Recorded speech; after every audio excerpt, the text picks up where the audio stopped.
Good afternoon. Welcome to Margaret being miserable. Not really. But I just went through a whole page of notes on things we haven't covered for the last 4 or 5 weeks. Took me an hour and a half, which would cull down to a shorter video for you. And the sound was intermittent the entire way. So I'm going to do this again, probably a better version, so lucky us. Hi everybody. I'm going to cover a lot of things in this, and of course, as usual, I'm all over the place. I want to talk about raising kids. I want to talk about the doctors and the outcome, the bathroom, questions that I have for things that you've said to me, talk a little bit about my projects. So if you don't find something that you like in this, I don't know what to tell you. And fast forward through, find what pertains and what doesn't. Have never given a shout out to my neighbors, Mike and Debbie. Mike watches it. Debbie said she's going to subscribe, so welcome aboard. Let's just jump in. First of all, I watched Nanny and the Moose this morning. I love her. Good morning, Nanny. She gave herself an at-home spa day. Spa. Why do I say that? S-P-A-R. Spa day, where she did a mani-pedi for herself and got a little relaxation time. And I just cracked up because here's Nanny giving herself a well-deserved little break and showing us the things that she buys to take care of herself. And I'll show you the things that I buy, and it's going to be Home Depot. I like Nanny's way much better. Good for you. And your toes look beautiful. I was out on the ladder doing power washing, so many of you get nervous about me being on a ladder. Would you knock it off? I know what I'm capable of. Yes, I push it too far, but if I don't, I'll stop doing things. And somebody, many mention, can't you hire somebody? Well, first of all, no, I'm cheap. Second of all, if I stop doing it, I'll never do it again. It's not like we have a second youth coming around.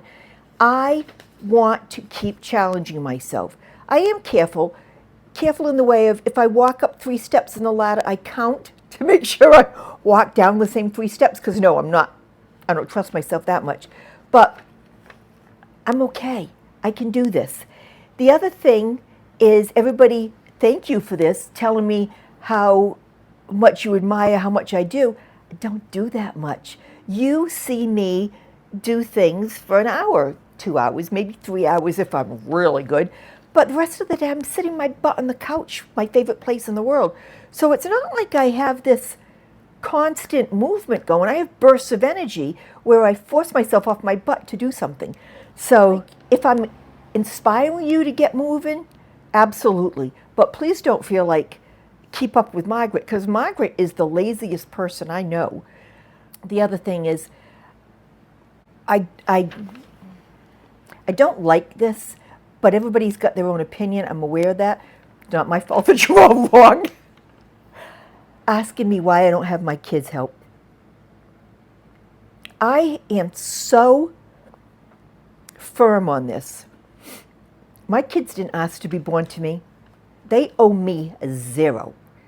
I owe them. I brought them into the world. They've grown into adults. They have their own lives. That's how it should be. They're taking care of their families, their property, themselves. When I was a kid, my parents made us go out and weed the lawn, or at least me. I don't know about the sisters. Go out and weed. I hate outside work. Always have. The sun gives me a migraine. I don't enjoy being sweaty. I do it because I have to. I don't know how much of it is that I hate it because I was made to. And I would never want to have done that to my children. My kids do plenty, and they do a lot, not for me, for their lives. That's how I want it. I would never let them or anybody else help me. I'm not built that way. I always say it's my German stubbornness. I don't know if that's true, and I'm sorry to my German family, or if it's false pride. It could be any of those things. I own it. I don't want help. I am not a charity case. And I know you say people want to help. That's wonderful. Go help somebody else. The day I can no longer take care of myself, you put me someplace and you walk away. I don't want you visiting. I don't want you taking, I don't want the, oh, we have to go see Ma. Oh, we need to do this. I am not an obligation and I never will be. So I feel, can you tell, just a little strongly about that. I don't want their help. Somebody also on the other spectrum said, I don't think you should ever be expecting financial help from your kids. Shoot me now. I would never let my kids help me financially, nor would they, because again, I taught them not to. But I think that comes from me saying I want to move into an in-law apartment with Mike and Nikki. Let me explain myself. Mike and Nikki have a small house that within the next couple of years they're going to have to buy a bigger or build a bigger home. Not a mansion, they're not that kind of people. Just something a little more livable. They want to have a 2-car garage. I want a small in-law studio above the garage. I don't need any, I need a couch, I need a bathroom, I need a kitchenette, and some place to sleep. That's it. It can be in one room, and I'll be perfectly happy. I want no windows on the side of that's near their house, and just big windows on the other side. Am I asking too much? Absolutely. Will it happen? Probably not. But I'm waiting for a couple of years to do anything here just to see if there's this much chance it will happen. But why do I want that? Not for them to financially help me. I want to sell the house, give them their inheritance now, have that little apartment. It would make my life financially so much easier. I would pay my share of the taxes, the water, the utilities, and I'd be golden in my golden years. So I don't want to take advantage. I want to give them their inheritance and make the rest of my years easy. Is that asking too much? Maybe, but it's not because I want financial help. Oh, that goes up my backside. In talking about the kids and what I want to do, a couple of our family members here were talking about it's our job to make our kids' lives easier. And somebody actually said, if not, why are we here? Boy, it's an interesting point of view and I respect it. I do not believe that we should be making our kids' lives easier. And it's as simple as that. I think without the lows, you don't experience the thrill of the highs. I think without the challenges, you don't learn to cope. I'm, probably wrong. It's important. Everything that we struggled with, we learned from and have used to the little bit of wisdom that we have. Why would I not want the same for my kids and the young kids? And somebody had said, why can't we help them now? I help my kids as much as I possibly can. They're going to have plenty of time to learn how to cope when I'm gone. I don't know if they'll learn how to cope. I think that's one of the many issues that we have right now. We all have helped our kids in some ways, I hope, but if we haven't taught them to cope with everything that life throws at them, I think we've failed miserably as parents. Just my personal feeling. That being said, here's a funny story. I was talking to Mike and Nikki the other night, and Michael mentioned how spoiled they were growing up. And I am flabbergasted. Of all the things I've ever thought, my kids were not spoiled. I was too strict. I don't think I gave them enough. And to see that that's not how he sees it from his perspective was amazing. They didn't have an overabundance of toys. They didn't have TVs in their rooms, phones until they were driving, the best of everything. If they asked for something, I did my darndest to make sure they got it. But they knew not to ask for everything because they saw how hard I worked for everything. Michael will say he knew we weren't rich, but he still was spoiled. I was talking to my sister Bernie about that and how that's possible, because her and her husband and the kids lived in our two family for a couple of years when the kids were younger. And she said what they probably see as spoiled is they got to be kids. Outside, we had the big sandbox and the swing set, and I had the water trickling out of the hose. out all the time when they were outside, so they could get muddy and dirty and make mud puddles and make sand castles. None of that was off limits. You didn't hear, no, you can't do that in their own home, in their backyard. So that's why he feels spoiled, I think. And boy, am I blessed that they feel that way. But we just gave them a messy, happy childhood. So I'm very, very proud of that. And I'm shocked that he felt that way. What a nice thing. On to the next subject. My cleaning frenzy of the makeup area.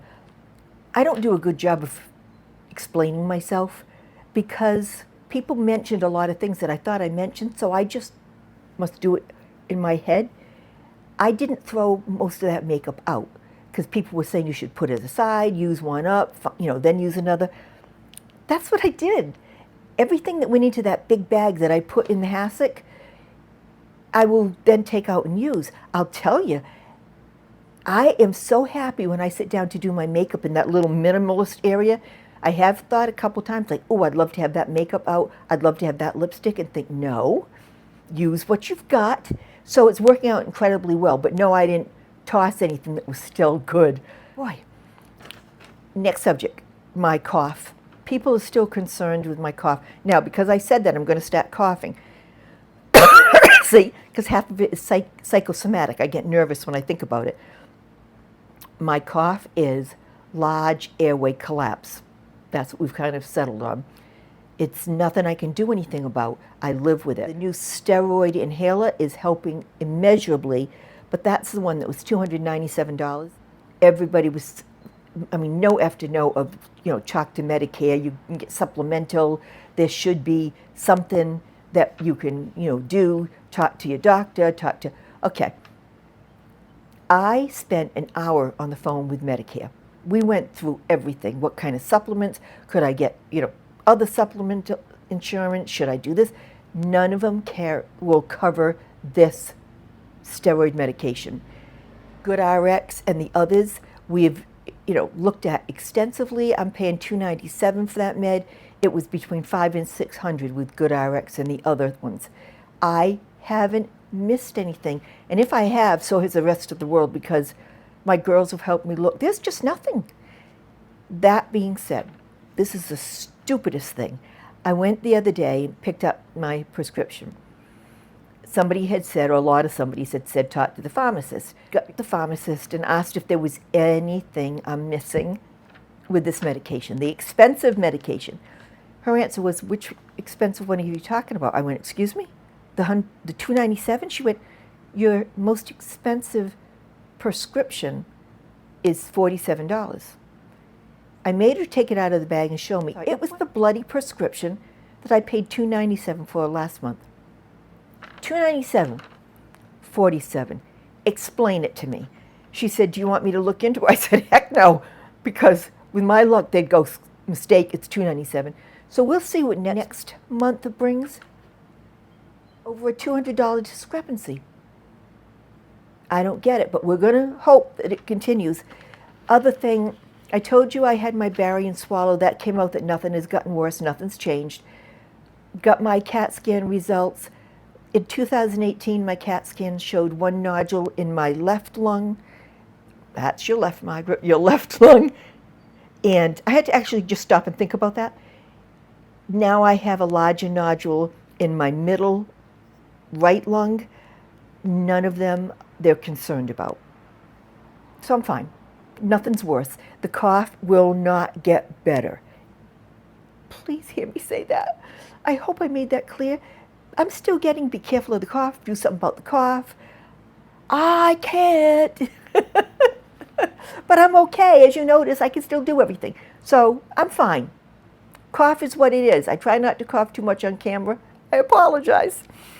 Next, the bathroom vanity. I love the response I got to asking you which one, A or B, on the bathroom vanity. Most of you chose A because A is, I can't see myself, because A appeals to the masses a little more. B is a little more modern.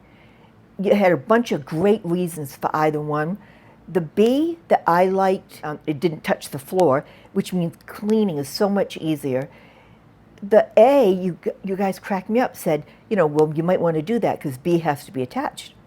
So does A, folks. It's not, they don't stand there, they get attached to the wall. I don't like A because it goes to the floor. Those things, no matter how much you try to find something that isn't, have particle board in them.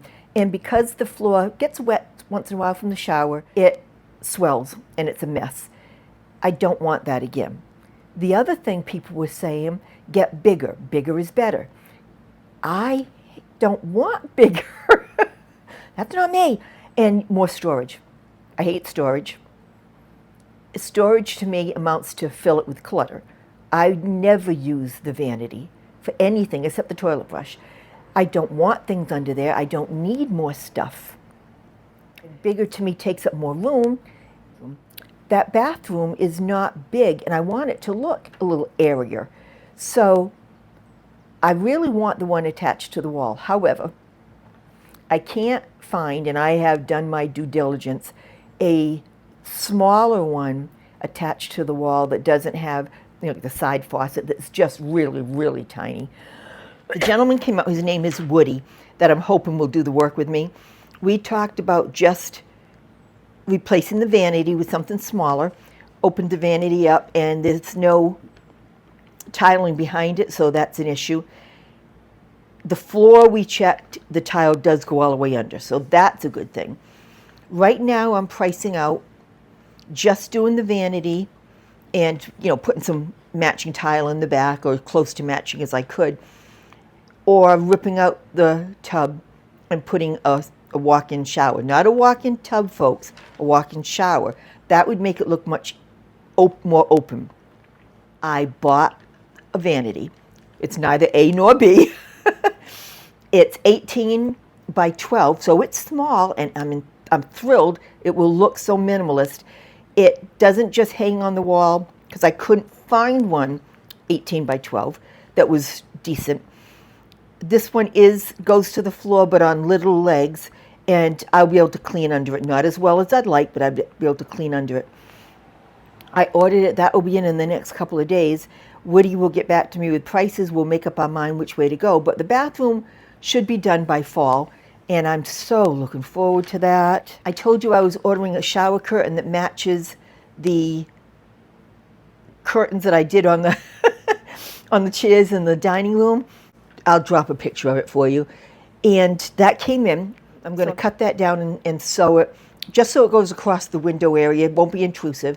But I'll have leftovers, and I thought I'd make some pillow covers for the living room. I'm going to have a whole theme going on here. So that's on my list to do. You saw me power wash the shed. I like the sides, power washed off. I'm going to do them one more time, see if I can bring that natural wood back a little more, and then I'm going to seal it for a change. I have to scrape the whole front of it. I hate that. And then sand it and then paint it. So that's not going to happen fast. I'm kind of pouting about that. I'll get it done slowly. But so that I don't do a half-baked job, I'll also, hit it a day here, a day there, and do other things. Other thing that I'm going to do, because I like the way the shed looks brought back, I'm going to power wash the fencing. Fencing's not that old, and I wanted it to go natural, but it looks old and decrepit, and it's only like 4 years old. So I'm going to power wash that whole thing and seal that too. It's just another thing. I think it's because with the retirement coming, I'm starting to see that I will have time to do everything I want to do. So I'm stacking it up just to make myself keep going. While Woody was here, I showed him the washer-dryer area, which a couple of you keep saying I can do myself. And I've been really pondering that over and looking at how to do it. Woody agreed with me that it cannot be just sheetrock. The water lines are too far out to put sheetrock, but they can't be sheetrock behind. It just doesn't work. It's just, please take my word for it, it just doesn't work.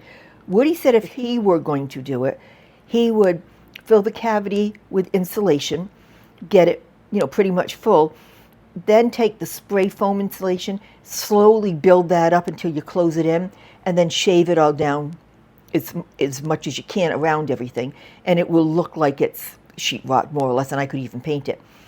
So I bought the stuff to do that, which means now I have that. That's a fall project, though. There's no reason to be inside doing that this summer. She says like she knows what she's doing. Then my little freestanding raised bed I made for the garden, it's full of rocks and I don't even know how much topsoil. One side is bowing out. Somehow I didn't hit it with screws straight on, and it's got to, if I'm going to keep it, it's got to be fixed. There's no way I can empty that whole thing. It would be a massive project. Woody mentioned getting ratchet that you just kind of, keep pulling on and see if you can pull it in enough. So at Home Depot, I bought that. That one I'm looking forward to trying. I hope it works. That would make me very happy. All right, next subject is the salon. Why don't I sell the salon? The salon's for sale. It's been for sale for years. Nobody wants it. It will stay up for sale. If I get lucky and somebody sees the potential that's really there, it'll go. But in the meantime, the staff doesn't want it. They see how much work it is. They're not stupid. They've been working with me for well over 20 years, up to 37 years. They deserve to be able to keep working there. It's been their home for most of them their entire careers. I want to keep it open for them. As much as I would like to continue to earn some money from it, it's never made me rich. It has put food on the table, clothes on the kids' back. It doesn't owe me anything. It's now going to stay open for the staff as long as they can keep it going. And I told them the day I get called back in for something, I will lock the door. I don't think that's going to happen. I think they'll take care of it. Somebody asked about chair rental. For those of you who know, there is a thing where people, they could just rent chairs and it would be their own little area. I can't do that. There are two reasons. Financially, it wouldn't work. They would have to pay too high of a rent because the overhead there is way, way, way too high. It wouldn't work. Nobody would want to pay the rent, and I don't blame them. Second of all, I can't do it. I'm not made that way. I personally hate chair rental. It allows for mediocrity, my opinion only. Everybody does their own thing. Everybody dresses how they want to dress. Everybody does everything that they want, which is fine. But my culture in there is very structured. We have a presentation that we make to the guests. We all act the same, talk the same, care the same, keep the same standard of cleanliness. None of that is mandatory when you rent. I can't let the standards go. I would break my heart to hear that Daniel and Company wasn't clean, or Daniel and Company this, or Daniel and Company that. I can feel retirement right there. Do I know my exact date? No. Do I have an idea in my head? Yes. A couple of things have to fall into place yet. A couple of things I want to take care of. A couple of things I need to punch them up on that I don't like, that I'm seeing while I'm not there already. So little things, nothing that can't be handled easily. They're a dynamite group of people. I'm not horribly concerned. There is that little worry, but my stress level has already come down so much because I'm only there a couple of hours a week. It has felt really, really good. Last thing, somebody was asking in one of my last videos, I think, let me put this away. I'll just crinkle it and make noise.